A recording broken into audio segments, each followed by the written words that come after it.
Well, our next guest was one of the first to break the glass ceiling at Goldman Sachs. She became the first woman in Goldman history to be promoted to sales management. This was back in 1986.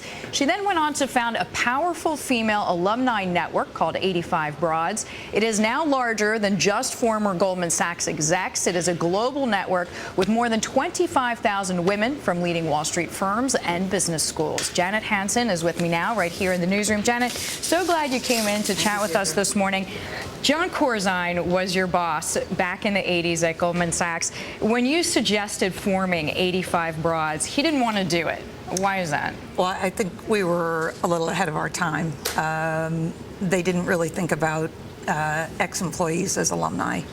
And so I think it took another decade before we could really sort of consummate that idea. And now, how are the women who are going into analyst programs now on Wall Street different than your peer group or even 10 years ago? It seems like their goals might be different. Right. Well, I think that more and more women are taking an investment approach to their career paths, meaning that they're going to go into the analyst program and cultivate relationships while they're there. They're better networkers, and I think, that they're going to use that 2 to 3 year experience in a way to really benefit them after they leave. So in other words, they're not necessarily trying to climb the corporate ladder and become partner, let's just say, at Goldman Sachs. They want to get into the analyst program, get out of it what they can get out of it, maybe a few years work experience, and then go start their own fund, for example. Well, yeah, I think that women are, again, valuing the experience of a great Wall Street training, but that doesn't mean that they're going to stay there for life. And so I think that they're looking at their career path very, very differently. And I think that you're seeing a dramatic rise in entrepreneurship.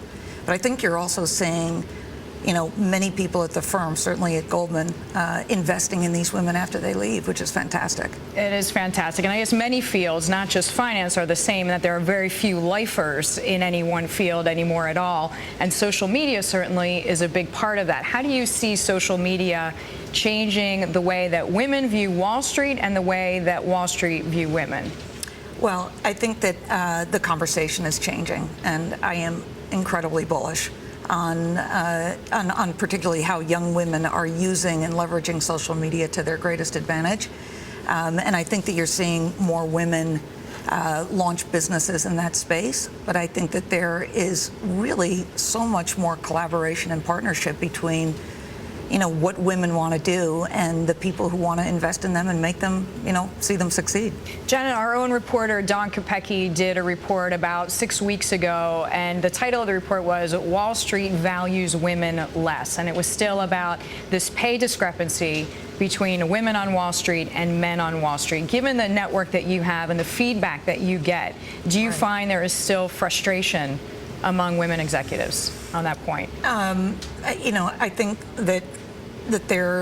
that firms need to try to achieve greater pay parity. I think that would be a really good thing.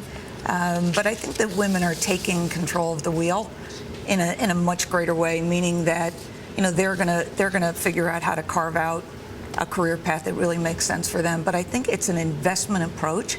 I think that they're looking for investors in their career paths, whether it's at that firm or starting their own firm. And I think that women have just gotten way smarter, around collaborating with people who might view them as employees, whereas, down the road they may be investors. All right, a good thing for everyone to keep in mind this bonus season. Janet, thanks very much.